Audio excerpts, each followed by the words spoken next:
Okay, so I get to ask this question a lot. It's what's the difference between a townhome and a condo? And the quick answer is like there's really not a big difference in your like day to day activities, lifestyle, etc. Because at the end of the day, the HOA, the homeowners association, is really going to set the rules for everything that you can do on the property, which is pretty much not a whole lot. So you know, when people ask me that, it's kind of like, I kind of cut to the chase and basically just say, like, listen, the HOA is going to set your rules no matter what, if it's a townhome or a condo, meaning you can't do anything with the outside of the building. Most likely the landscaping is going to be very limited as well. And so I want to just show you a quick way to take a look at this. So let's look at this property here. And it comes down to the lot size. So you can quickly tell if a home is a condo or a townhome based off of the lot size dimensions.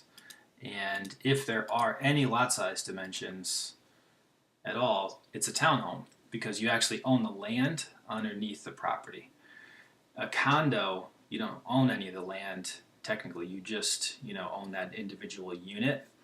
And so that's like the legal difference, but like I said, at the end of the day, like there's really not a whole lot of difference in every other aspect. So the other thing too is if it's like a second story or you have units stacked on top of one another, you know that it's a condo because not all of those owners can own that one piece of land underneath the bottom level.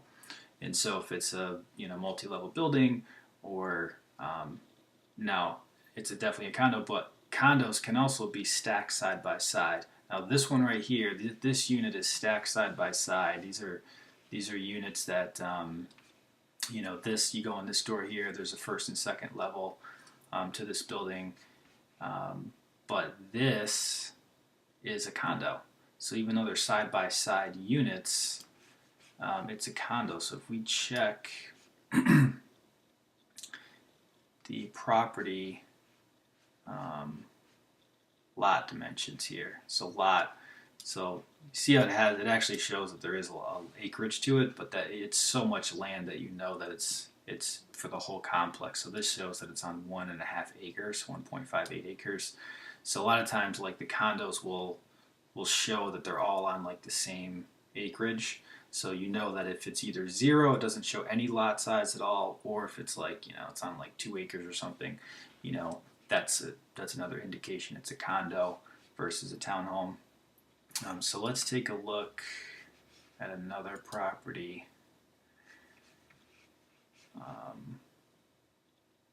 see this one right here. So this is another side by side, one unit here, another unit there. It's side by side.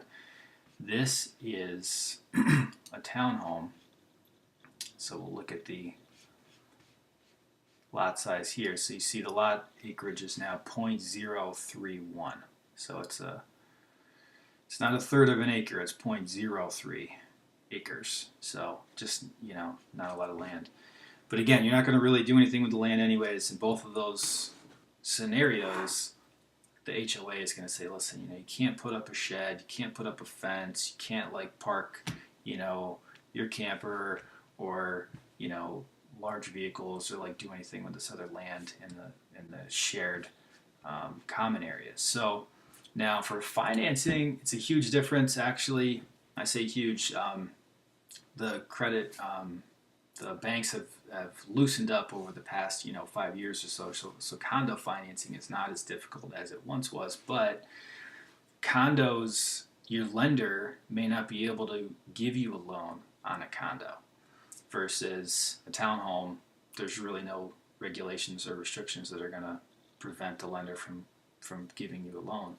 But on a condo, we're going to have to approve the HOA. So they're going to need to get the financials, the budget. They're going to need to make sure there's enough reserves in there. So they're going to basically review the HOA and make sure that it's going to pass.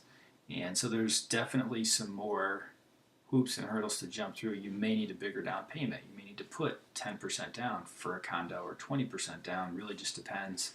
They're going to be more restrictive on investors. So, if you're an investor looking to buy a condo, they may already have a rental cap in place, and so that may be something that would just exclude you for being able to even buy the property. And so those are the main differences. Now, on both of these types of properties versus a single-family home, the big benefit is that the HOA is going to be responsible for maintaining your exterior components of the building, right? So the roof, the siding, a lot of the landscaping, they're going to take care of. So you don't need to budget for those larger capital improvements, over 10, 15, 20 years. That is included in your HOA. So, I mean, it's still a monthly expense for you. It's going to be probably a higher monthly payment each month. But again, you don't have to worry about putting on a new roof in a couple of years. If there's a storm or something, the HOA is going to, they've got you protected there because that's what that's for. Windows and doors, typically, I don't think a lot of HOAs actually cover them. You can try to put up a fight, but I think a lot of the times they just, will kind of weasel their way out of replacing your windows and doors. You do need to get approval, though, to make sure that you're putting in the right door or, window, whatever it is. So those are the main differences. There's probably a few other things that I'm leaving out, but those are the main ones. So I hope this was helpful, and I'll get you on the next video. Thanks.